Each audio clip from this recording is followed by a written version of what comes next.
welcome to the Oracle Report for the month of September 2025. My name is Angela Soul Rose, and I am a channel, a medium, a priestess of the divine feminine, and a psychic reader. And I come on here every month towards the end of the month to give you some of the energetics that have been coming through, hopefully in support of you and your journey in the upcoming month. So I share different collective wisdoms and messages that I've gathered, typically through dream messages, different themes that are coming up in readings, channeling, and sometimes astrology. So I want to encourage you to receive all these messages as feels right to you. You can kind of balance them against your own intuition. Think about what you feel coming in the upcoming month that might be specifically affecting you, or, even if it's not directly affecting you, what you might be seeing and what your right place and relationship with that information is. And you're welcome to receive what fits and let go of the rest. It may make sense later, it may not. These are collective messages, so they apply to everyone in different ways and different percentages. 1 month, one particular message might be really strong for us, and another not so much, or it's like just a hint of it. And because these are spiritual in nature, the way that they show up in our life can be very varied. Oftentimes, I'll see a message that comes through actually has these different facets, these different ways that it shows up. If there was some message about water coming through, it could be like a very physical aspect to this message. It could be that there was like you need to drink more water, or there could be a more emotional or spiritual component. Water often connects to emotion, so it might be something rising in the emotional field. Or it could be, say, you got caught in the rain, or something as simple as that. There are different ways that the messages express, and I just encourage you to listen with an open heart and mind, receive what's here, and allow whatever fits for you to reveal itself. Okay, so I usually start the Oracle report by pulling a card for the collective for the month, and then I'll go into some of the different themes and messages that have come forward to be shared for this month. And then if there is time, and if anyone joins us live, there is a space for, if it's desired, live mini readings. So keep that in mind in the upcoming months. You can join us live on Sacred Lights. There should be a link for that wherever you're seeing this, or if you're seeing it from Sacred Lights, you're already there. But you can join us live on Sacred Lights, and that's the way to tune in for the free readings at the end of the Oracle report. But I say thank you so much for joining today, and let's get started. Okay, so to start, we're reading today, or I'm pulling from the deck Shamanic Medicine Oracle cards, and these are created by, I don't even know how to say that name, Barbara Michaelajean Free and Flavia Kate Peters. All right, so we'll start there. So tuning in to some of the wisdom that wants to come forward for the collective humanity, human consciousness in the month of September 2025. Okay. So the card that came forward is Drum Awaken.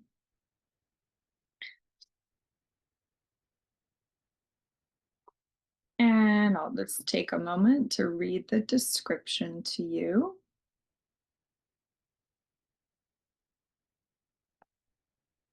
Okay. Every drum awaits its destined keeper. Drum appears to you now because of your struggle to quiet the chit chat of your mind. That definitely connects to one message that came through this month. Drum will connect you to memories of your mother's heartbeat, the cosmic mother, and ancient rituals and ceremonies of your past lives. The sound, energy, and vibration of this spirit horse is awaiting to awaken the primal sound you have been subconsciously searching for. That is the lost sound of your soul. Drum is offering to take you to the other worlds you have been longing to explore. With simple beats, the sounds and vibrations of the drum will enable your logical left brain to defer to the creative right brain, allowing you to relax into the zone where mystery awaits. Drum is your companion on the journey of awakening. As your heart synchronizes with the beat of the drum, your consciousness will shift. This may invoke ecstatic trance. There will be transformation, awaken wise and ancient traditions. Drum your soul back home. Okay. And there's a little bit more there, so I will take a picture of these and post them in Sacred Lights for you to read the full description. And there's a little invocation as well. Yes, so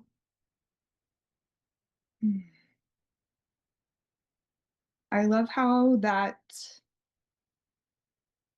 kind of reminds us about how our logical left brain self, that aspect of us, sometimes can get out of hand if it's not balanced with the other aspect of us, which is more like open and creative. Our soul, our essence, our connection with spirit comes in here. And not that that connection with spirit doesn't come through in the realms of the mind, it does.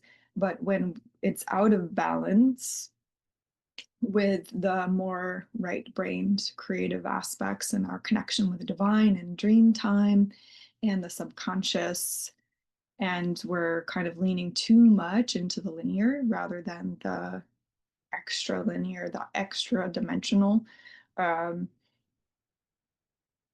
things can start to be muddled. And that's one of the pieces that the guides have shared this month is up. There's like a muddy energetic field. It's a little bit gunked up, especially in the realms of the mind and the mental fields. So that came forward, and it sounds like this is kind of echoing that. It's like a return to the quiet, a return to the heartbeat, the creative, the mystery, the subconscious, the dream realms, the place where we remember, we come back home, remembering, meaning bringing pieces of the true us back home to be embodied in the here and now. And this might span to past lives, um, to other dimensions of which we don't have as much access to if we're focused on the linear and the logical, which again, it's helpful for us, but there has been kind of an imbalance of that. And we're learning how to integrate the wisdom of the left brain and of logic and of linearity with the other parts of ourselves. And for a bit, it seems like there has needed to be a strengthening and particularly a reaffirming of the authority and power of the right-brained, creative, spiritual aspects of us, so that it can lead in conjunction, in harmony with the linear, with the logical. Okay, let's get into the messages. Um,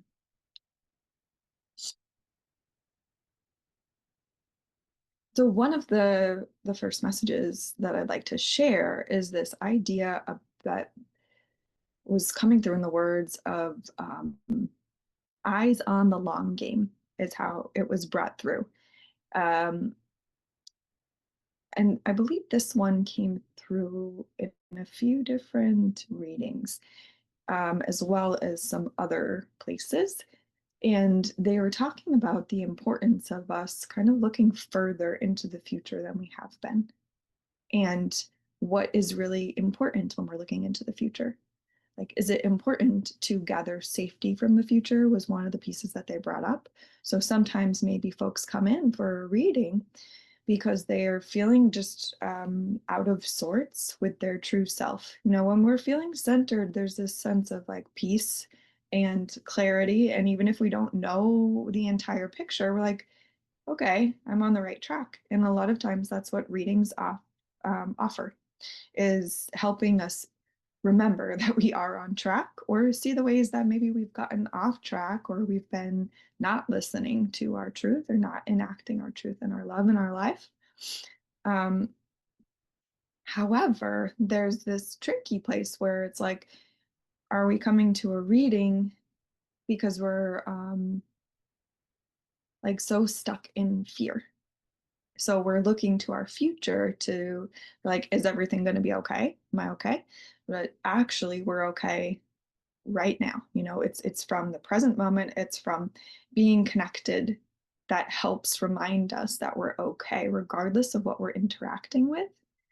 So the way they talked about this was kind of like a reorientation around our relationship with the future, and looking at the bigger picture and looking at the long game. So, you know, like, what are we doing now, and how are we feeling? How are we thinking? What are the qualities of our thoughts and our emotions and our beingness? And what are those elements of our self, our choice of how we are, how we be, contributing to in our future? And is it what we want to be contributing to in our future? And they talked about looking at this both personally and collectively. So maybe even thinking of, you know, it's like I forget exactly which tradition this comes from. I believe a Native American tradition where they were looking, and maybe several, at least 7 generations forward. And how are my actions affecting all of these different generations? And how can I contribute more positively? And sometimes in our world right now, when we look at that, there can be kind of like a defeat and a crushing of our hope that happens, because there is so much intensity and so much transformation happening in the world, and we're concerned about where the future is leading us. There's toxicity and uh, a lot that's going on. And the guides talk about kind of like a reclamation of our peace with the future, and our responsibility, and knowing that we can affect positive change, and each person has a different role in that, and we don't need to take on the weight of the world or really worry necessarily about the things that are difficult, that might make us close our eyes to the long game or to the bigger picture. But we can ask, you know, what is it for me to do? Um, how can I be in greatest service to the highest good, the manifestation of that right now and in the future? Um, okay. So, next piece that was coming through was a reminder of the sacredness of sensuality. And this has been a bigger theme, not just coming through in this month, but it has been ongoing. I mean, potentially my whole life, potentially your whole life. Um, it's a blooming understanding And this isn't just about like hmm, maybe the way that we might have defined sensuality, but this is about honoring the human experience, honoring the body, honoring the earth, the body from which we have grown, blossomed,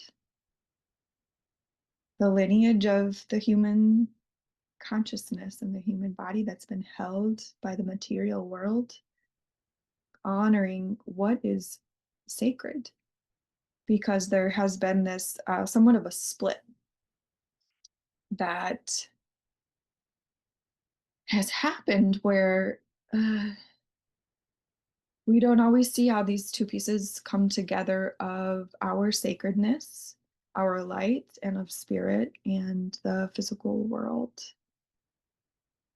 But this vessel that we get to be in, the human body, the earth body, is sacred. It's a sacred vessel for growth and transformation and light and enjoyment. And we each get to claim that in our own life and in our own experience. There are many things here that might reflect otherwise. And this came through as a reminder that we can actually choose to redirect that, to see our senses, our physical body, our relationship with the material world as sacred, a sacred container, as a sacred initiator. And the other aspect that was coupled with this message is that there's been this remembering energy. Like it comes through as a vision of little tendrils connecting between the spiritual planes and the material planes. And this has come through in several readings as well. There's a reconnection available. So here's your invitation. See if that's available for you and how it's available for you. How might you have forgotten that everything you're experiencing in your human experience in the material world actually is a sacred process, a sacred journey. What you're interacting with in the material is sacred, and it is supposed to be oriented to the sacred, not pulled apart from it. Those two need to stay connected. They say behind all energy, or all material, is energy.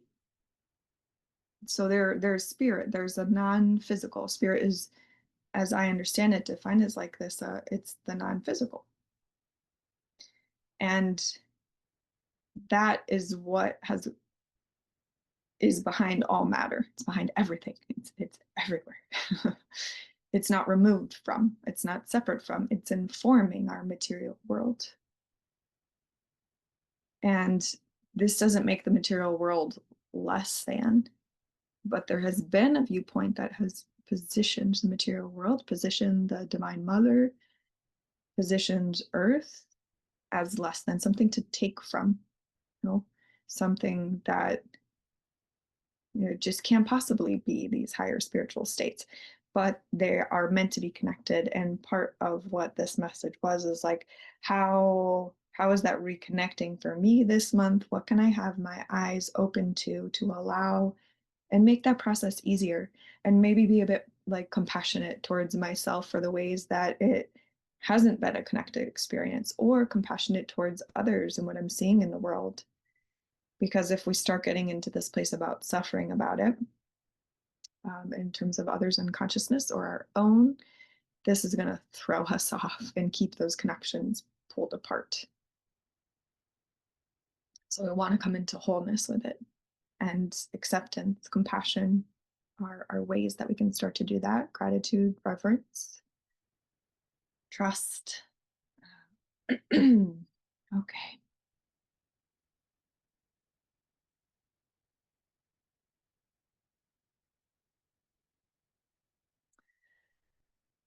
So this next piece, I think the card was starting to touch a little bit on this, or I started to as I was talking about the drum card. Um, so this came forward as a heightened experience of mental exhaustion, emotional intensity, coupled with unconsciousness, emotional unconsciousness, and physical neglect. So it was being shared about how on these three levels, there are some energetics happening to be aware of. So mentally, we'll start there. Many of us are getting overwhelmed and exhausted.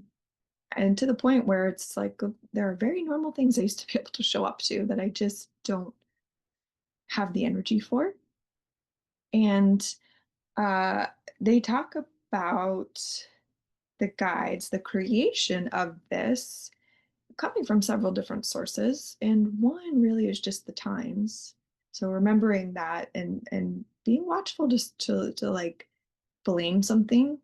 Um, like yes, there's a communication happening with the mental exhaustion, which has information for changes we need to make as a collective, as humanity.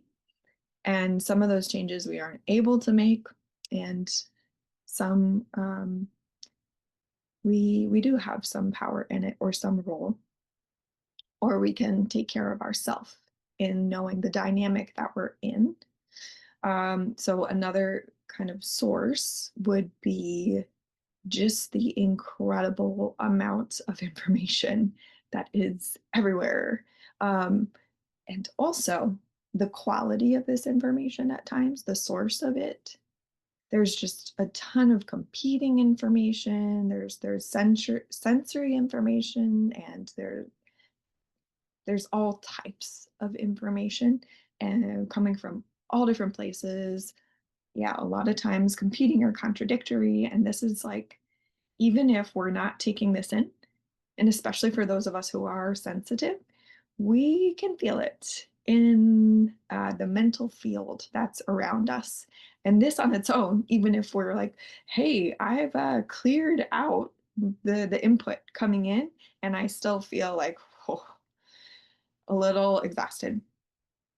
This is because it's out there, it's in the field.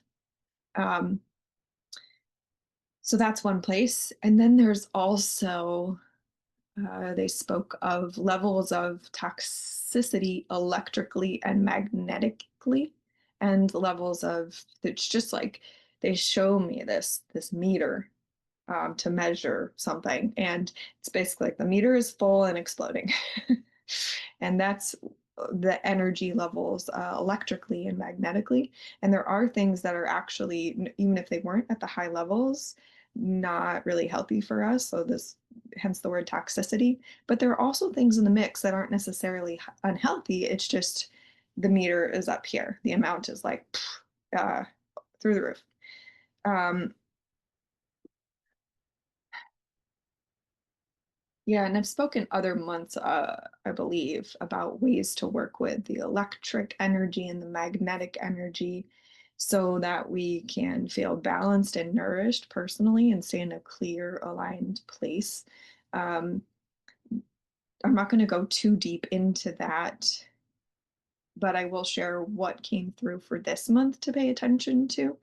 Um, And this will address also, so I'm particularly talking about the mental exhaustion, but this is also going to address the emotional intensity and unconsciousness and the physical neglect to a certain extent. Um, we need extra rest. This was like the number one. Everyone needs more sleep, and everyone is probably struggling with sleep. Or it's, I mean, I shouldn't say everyone, but I'll say that the percentage is pretty high as it's been shared for folks right now. Um, so getting as much extra rest as we possibly can, potentially working with different nervine herbs. Don't take my word for it. everyone's in a different situation. So you'd have to check with someone, a medical professional or your herbalist or someone who would know of such things. But there are certain herbs and supplements that you can work with to support your sleep, which can be very helpful. But sleep is like extra important. So bringing some attention there, checking in with your sleep hygiene. It's like what's in your sleeping space? Is it comfortable? Do you have natural lighting? Um, are you bringing screens right in the room before you go to sleep? Or are you giving yourself a little bit of space, like checking in with a lot of those different pieces? And sleep hygiene is something I talk a little bit more in the dream medicine class, which you can access on Sacred Lights. But this is something, it's like our sleep, our dream time is such a healer for us on all levels, physical, mental, emotional, spiritual. This is a time where we get to go back to our home, back to reconnect with our soul, and we gain so much there. Even if we don't remember it, we're receiving a lot. And to really honor that by giving ourselves a comfortable place to sleep, paying attention to our sleep and giving it our care and attention. Okay. So they also talked about how our dreams might be a little bit different, or there's something that stands out in terms of our dreams for the month of September, where, yeah, they might be specifically affected. You might have certain messages coming through loud and clear, or it just might be like, that is not how I usually dream. What is up with that? Because there's a certain effect that's happening to our sleep and to our dream time, there are just some changes there where you might notice that. Um, okay. So another piece to address this mental exhaustion is seeing if you can reduce any of the input of information, um, and recognizing kind of the differences in quality that we're talking about. So it's not just about quantity, um, but even, excuse me, so you might be receiving information that, let's say you listen to something and it's 1 minute long, but the consciousness of it is rather dense. It's like maybe there's some fear in there, or there's like a pulling on you for buying something or needing to do something, or um, they're like tapping some lower level ego things that don't feel so great. And maybe there's some good information in there too, but it's like you can't even fully process that maybe. But say we have 1 minute of that, and then we could have 60 minutes where well, let's say in like spiritual work, um you're listening to channeling, or you're listening to someone's near death experience. This actually doesn't gunk up our mental fields as much as even at 60 minutes. So looking at quality of what I'm taking in. Um, and yeah, there are other benefits. So not just like shutting out all information too. We're really finding what you resonate with and looking at how you feel after. That can be a good indicator of how healthy this is for you. If you're feeling drained and overwhelmed, if you're feeling kind of fearful or unsafe, or like sometimes information can trigger that in us, but ideally we want to be in a place of centered coherence where we feel aligned to our soul and our clarity and our sovereign power and our authority, and we can receive information and then respond rather than react with like fear or like anxiety or anger. And those emotions have a place. I'm not saying that like we want to be kind of completely neutral and never have emotions. Emotions are very important. But with all of the information that's happening, sometimes we are getting to a place where we're in this reactive, where we don't know what is ours or what is someone else's, which kind of brings me to the emotional intensity uh, coupled with an unconsciousness. Um, just yeah. So our emotional field is also incredibly full right now, and some of it may be our emotions, some of it may not be. You might have heard this from me before, but one of the things that I've received as wisdom, and I believe is true over the years, is that humanity is at kind of like a lower development point in their emotional maturity. And this is something actually that I have heard is um, unique to being a human and being on Earth. It's actually a really amazing potential. There's a unique experience that we get to have here as humans emotionally. But also, we're kind of like babies with our emotions and our emotional intelligence and consciousness. But it is growing right now. And that's why there's so many sensitive folks. That's why there's so much of like a burst of energy to our creativity, to spirituality. Um, but we're all learning how to deal with that burst, and we're all experiencing it in different ways. Um, but for those of us who are sensitive, we might not always know what is our personal emotion and reaction and what is in the field, particularly right now, because it's just like, again, we're like right at the top of the meter. It's like a lot of intensity and a lot of unconsciousness, which is starting to rise into consciousness in different degrees. They also talk about being cautious with comparison because that is almost um, initiating emotional entanglements. Be like, well, they're like this, and I have this feeling about it. And it kind of like pulls you in more rather than keeps you in that centered, wise self. So they're like, watch for the comparisons. So being aware of this, how it might show up for you personally and how it's showing up in the collective, your relationship with the collective, emotional intensity, what is coming forward for you to work with from your emotional fields of the unconscious, and yeah, clearing out what isn't yours.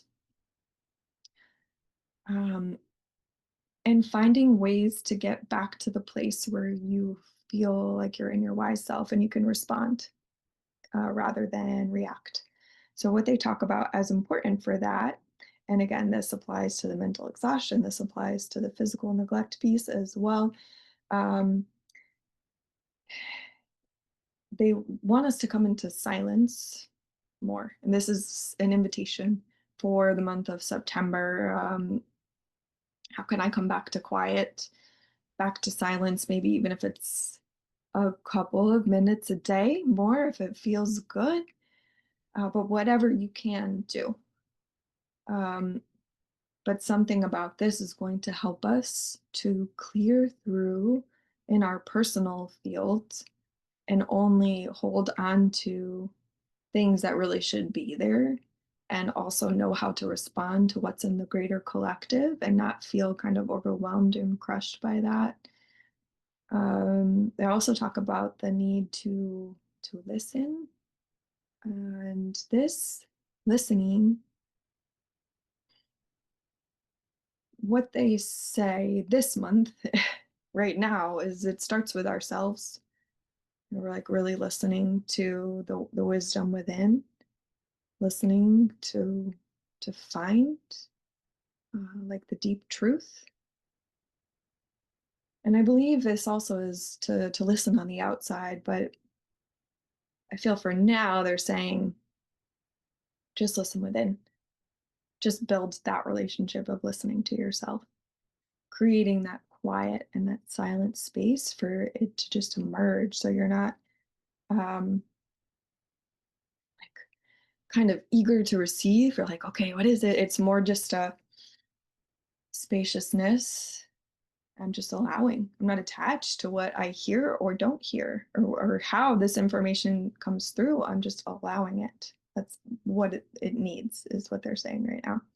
Um, okay. Oh, and I just want to circle back to this one piece. So when they were talking about how we're inundated with information, they're saying one thing that tends to happen is our mind is trying to process all of it. But they were talking about how our intuition is actually a better processor, and our intuition will know how to filter through a lot of that information much quicker. And it can clear out that which really isn't relevant to us or is not, it's like we're just not in that place in the web of life right now. We don't have to deal with that.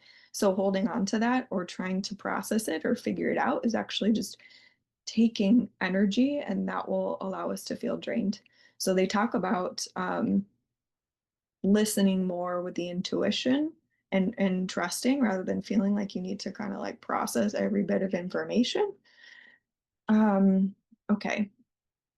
Or like intuition is an excellent filter of the information, and you don't even have to be entirely aware that you're doing it. You can just direct your intuition to allow the information to come forward that you need.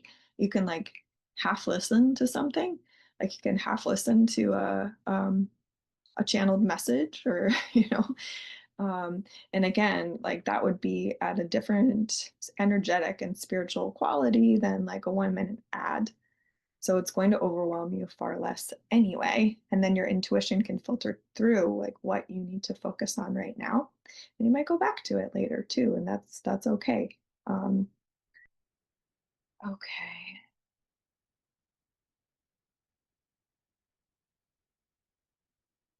So, in connection with this emotional intensity and unconsciousness piece, there's also a recommendation for releasing and mindfulness around what is our work to do and what is not.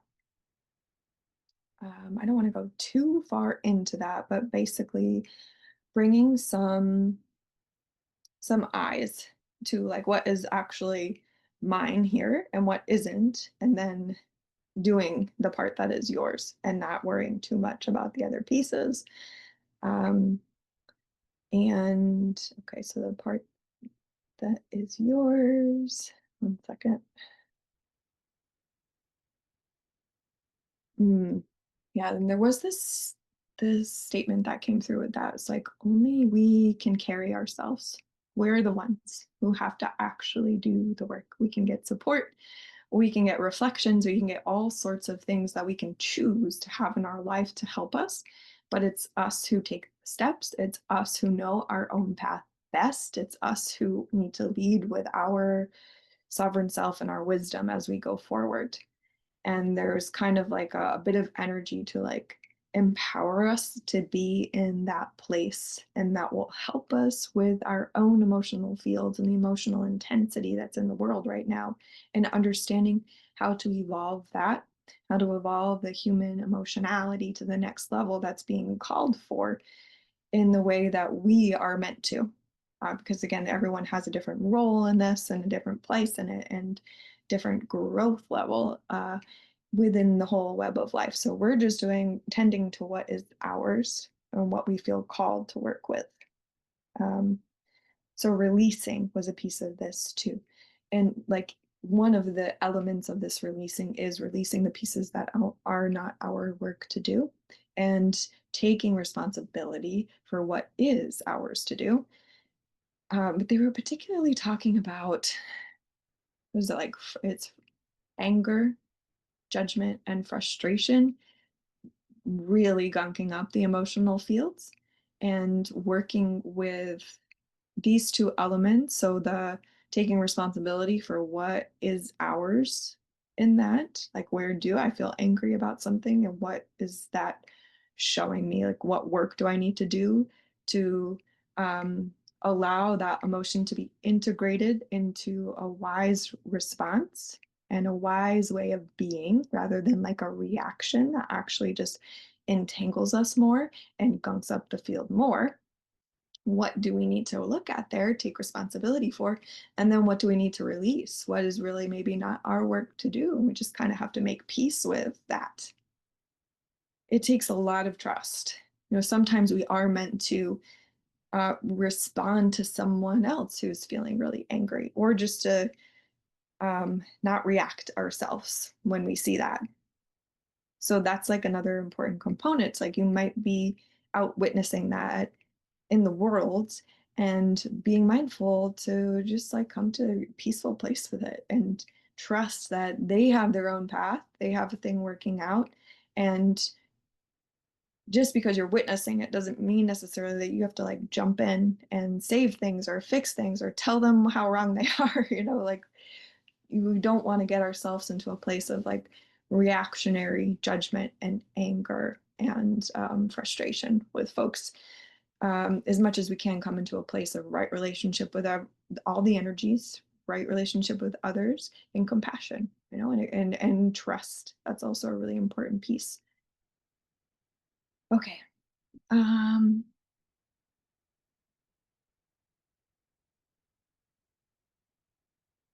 Yeah, they also gave me this vision about so going back to the importance of rest, and sleep was emphasized, but also just rest, they're saying is highlighted as an important component of like, how can I bring this into my life a bit more? Because a lot of the structures that are out there right now don't really create a lot of space for rest, or just it's like a lot of energy, a lot of resources, whether it's like I have to come up with a lot of money in order to give myself the rest, or I have to do all of these things that draw resources. Our systems in the world and some of the structures aren't really honoring how important that is. And this is on like all levels. And one of the analogies and visions I was getting around this is like using chemical fertilizers on the land. Um, and yeah, I think there's another one, but this is what I'm remembering. And the land never gets like a break. The land doesn't get to rest. It's just constantly being pushed, pushed, pushed. And so are we. It's like this produce, produce, produce. And that goes into the like taking and not honoring energy that I was starting to touch on in the beginning in our relationship with the material world and in our relationship with the Divine Mother and our Earth Mother. And as we start to claim that, hey, I need the rest, I need some spaciousness, I need some quiet once in a while, uh, we're coming up against big forces because of the systems that are in place right now, but we're creating a new way. And you don't have to make it perfect right away, but just start to like lean in that direction. How can I claim a little bit more of the rest, the spaciousness that I need, the quiet in my life, even if it's only this, like it feels like a minuscule amount. And if you don't know what to do, ask your guides to show you. They will. Whether you like hear that or just something shows up, you're like, oh, okay, I can do that. All right, couple more pieces here. Oh, in terms of the physical neglect, I'm not going to go too far into that, but just want to touch on it briefly.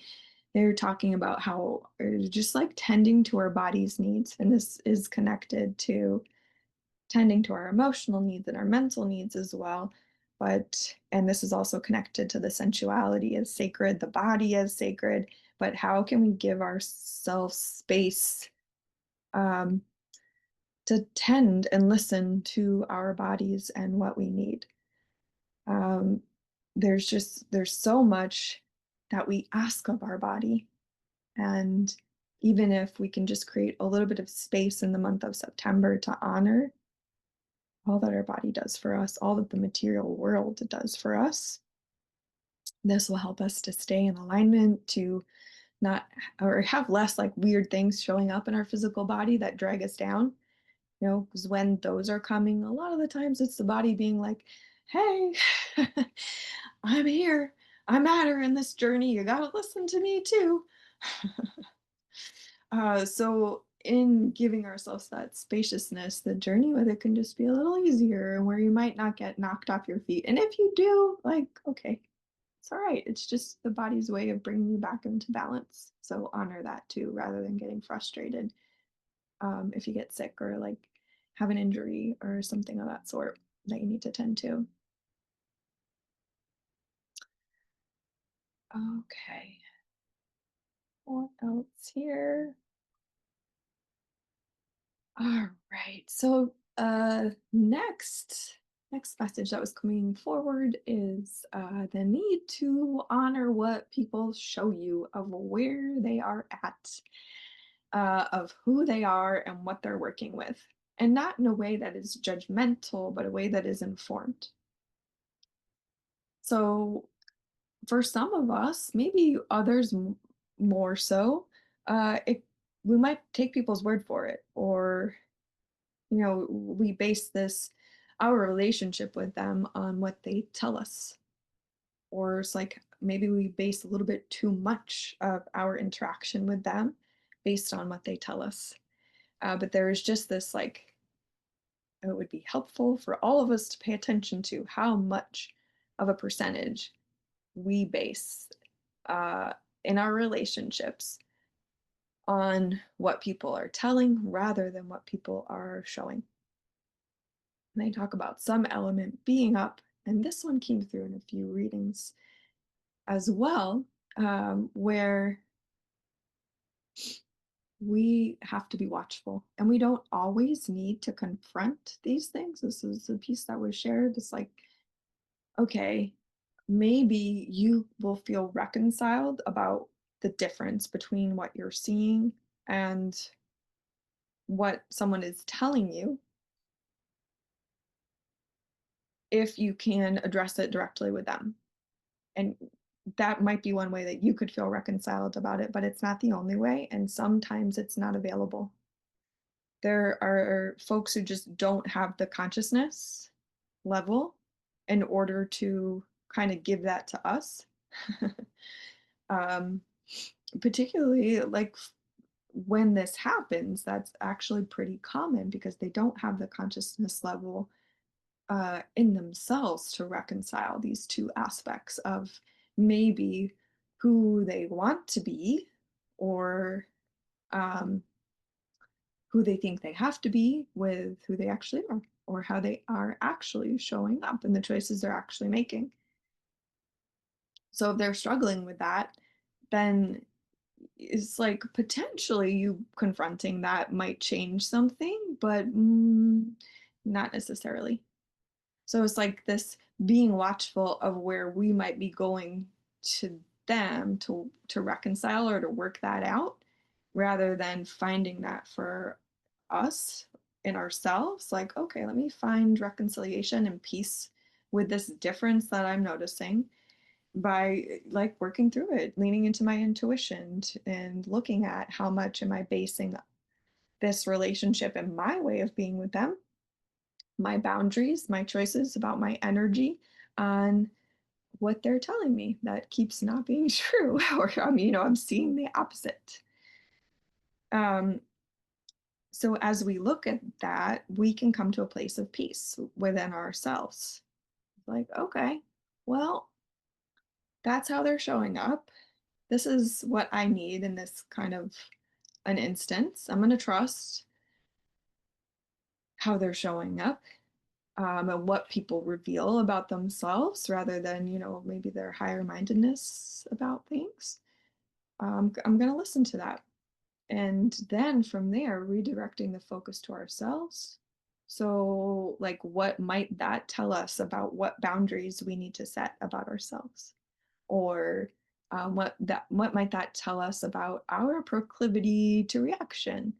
Or the way that we might place authority outside of ourselves by saying like, okay, I can only feel okay about this if they reflect that back, you know, rather than saying, hey, I'm going to honor my experience here. That's where they're at. Then our authority is kind of living within us. So and those are just some examples. These interactions they're saying could bring up all sorts of lessons for ourselves. So it's actually, a great thing that it's showing up. But watch that in your life and see if you might be able to receive that gift fully, that wisdom for you. Okay, last message. This one was talking about, and this might have come through in other months as well. I can't exactly recall, probably. But this was like strong again, paying attention to idolizing and like imagery and even, I mean, I was getting a flash of like AI constructed anything information that we're sharing as incorporated into this concept too. But it's like, how do we put an image of especially spiritual concepts as the most important rather than really like the essence or the living spirit or the wisdom or the soul that is within these things. So particularly they were talking about how it connects to like spiritual wisdom and traditions and religious wisdom and traditions. And like an example might be um even Mother Mary or Mary Magdalene, um who are like really speaking to the collective right now. There's a lot of ways that she's coming forward. But or both of them are. Um, but they aren't some idol for us to worship. It's like they are teachers and guides in our own process of remembering or bringing ourselves back to wholeness, which is it happens in the present moment where we embody our light. It's this process throughout our whole life. It's like, how much light can I allow in? How much of my true self? Um, but there's been this kind of distortion that they talk about is really alive to be worked on in the collective right now, of where we focus a little bit too much on the imagery, the spiritual imagery and the idols, and like, oh, this person is the way. um it's like, no, not exactly. It's like, you are the way, each one of us, and any ascended master, spiritual teacher, or spiritual master who has walked this earth or not knows that the point is to allow this to emerge through ourselves, to reconnect to our own light. We don't want to emulate or imitate. We want to become the wisdom that's inside of us, become the guru or the teacher that exists within us all authentically. It's not about mirroring, imitating, or becoming anything but our truest self. We each have a unique place in the web of life, and it's important that we honor it. And yeah, we might feel a resonance with certain spiritual teachers, embodied or not. But we are like the ultimate source, and they are just guiding us in our own path of liberation, our own path of enlightenment, or remembering that light into us, remembering our love, remembering our truth and authenticity, and growing in that. Um, so yeah, point being, how might that have shown up for you? I mean, I know it has for me. I think it does for everybody because we're human. But if we don't acknowledge that we can get really thrown off track. Um, So it's like opening our awareness to where that could show up for us, especially when it's so alive in the collective. And so many people are idolizing certain beings. And there's a difference between like having a loving relationship with and idolizing or emulating, imitating. Is like an energetic there that gets a little messy and distorted. Okay. Yeah, so I will stop there for today. Thank you so much for tuning in. I invite you to join us live if you can for next month, October. And as always, feel free to reach out. You can figure out how to contact me, either through Sacred Light, send me a message, or there should be information in the show notes if you're watching on YouTube. But I'm at Angela Soul Rose on Instagram, and soulrose.love is my website. And I love hearing about how these different themes have shown up for you, or just how this information lands. It's always teaching for me. So I love to leave that door open. And if there's anything you want to share, I invite you to reach out. But I hope you have a beautiful September and you find ways to tend to your mental, emotional, and your physical body. Thank you and blessings.